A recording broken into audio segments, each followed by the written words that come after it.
Quand on rentre dans une fromagerie, c'est un produit qu'on ne peut pas manquer. C'est un produit qui se vend très bien, tout le monde aime, il y a ce côté crémeux, il y a ce côté douceur, ce petit goût de noisette.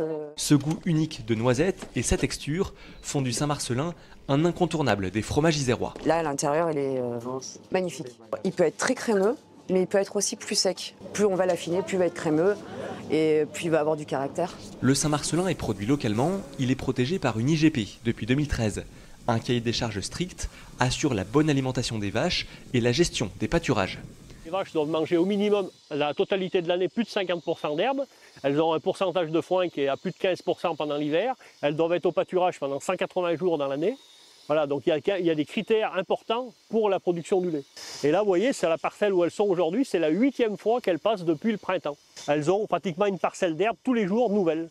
Et elles reviennent à peu près tous les 20 jours. L'indication géographique protégée délimite la zone de production et permet aux agriculteurs locaux de mieux valoriser leur lait.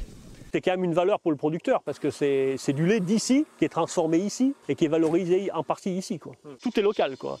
De la production du lait à la transformation.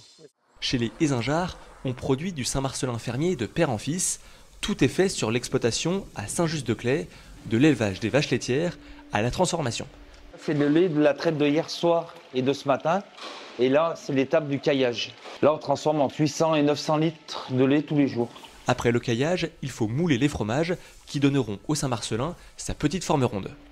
3 heures après le moulage, on fait le premier retournement. Les fromages seront ensuite démoulés, retournés et séchés avant d'être vendus. La recette du Saint-Marcellin est la même que celle du Saint-Félicien qui a été inventée bien plus tard. Ce petit frère est plus grand par la taille, ce qui change son affinage et lui donne un aspect plus moelleux et plus crémeux.